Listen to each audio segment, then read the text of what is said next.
save you. Yeah, why save me? This is Rebecca Keegan for Time.com. You're watching Origins, a video series in which we ask actors, directors, and other notables to talk about the movies and TV shows that influence their work. James Cameron is the director of Avatar, the highest-grossing movie of all time, which is being re-released with an additional 9 minutes of footage on August 27th.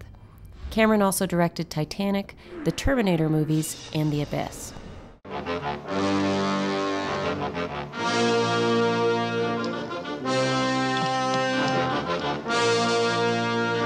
I was lucky enough to see Mysterious Island and Jason and the Argonauts in their initial releases in movie theaters, and that was a mind-blowing experience. You know, you have to put it in a historical context. You see the films now, and that stop-motion animation is quaint.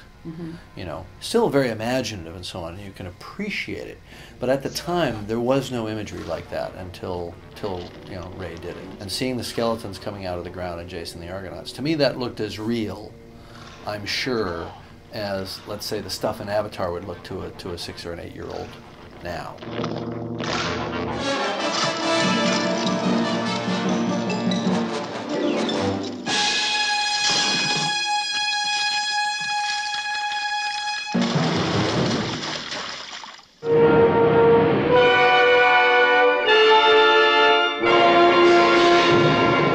When I saw Mysterious Island, I tried to make a comic book of Mysterious Island, but I made up my own story.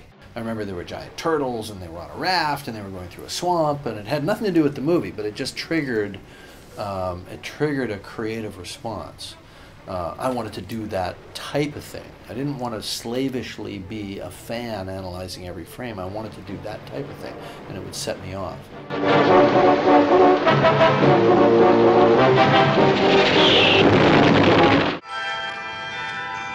I remember where I was sitting when I saw the Star Trek, the first Star Trek TV spot, and I saw the Enterprise fly by, and I said, I'm there. Well, this was the most imaginative-looking spaceship I'd ever seen. Will you return the Enterprise to my control? Between Star Trek and 2001, I was designing spaceships for you know, since then.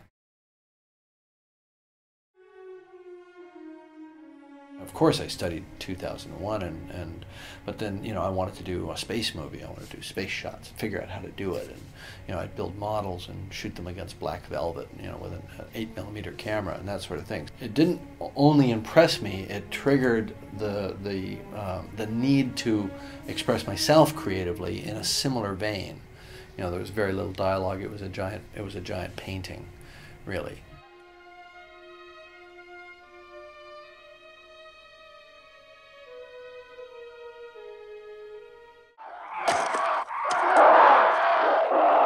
And I'm watching it at, you know, 14 or 15 years old, but getting it.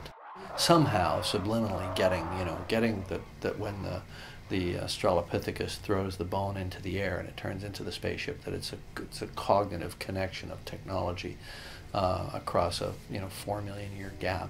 The wheels started to turn about how movies were made, and I started to realize that there was this guy called a director, and there was a guy that operated the camera, and all the things you don't normally think about. I actually got nauseated watching it. There was such a powerful illusion of falling down this kind of infinite corridor of light. Nobody had ever done anything like that before. You know, it was absolutely mesmerizing. I didn't know what the hell was going on. But I remember walking out of the movie theater and sitting down on the curb. I was dizzy from watching the movie. It was a physiological reaction to a movie.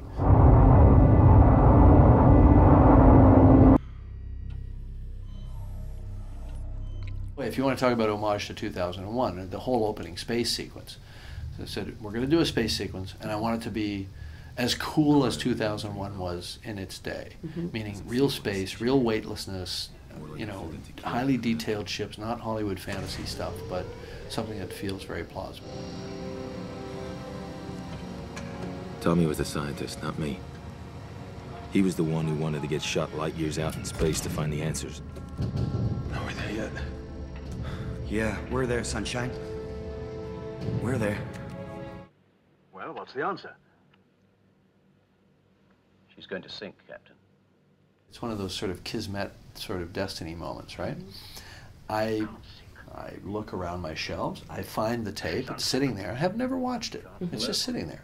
I pull it out, pop it in, I sit and watch Night to Remember. And as I'm watching it, I'm thinking, this could make a pretty good movie. And like if you just shot it now in color with a Steadicam and nice lighting, it would make a pretty good movie. But how great would it be to bookend it with present-day technology, the finding of the wreck, the exploration of the wreck, and try to mesh a story into it that was some sort of investigation that related back to, whatever, 80 years earlier. And what made me think of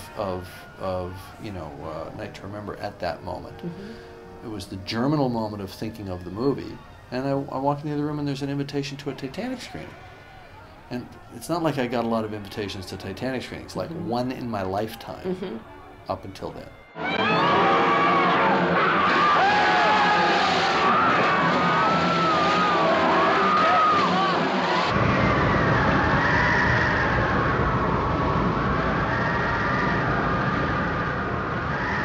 It's just timeless. It's just so wonderful, and I don't think I really had an appreciation of what, until I was making Avatar, I wasn't thinking about The Wizard of Oz in its historical context of what it would have meant in 1939 to be sitting in a movie theater watching a black and white movie that suddenly turns into color.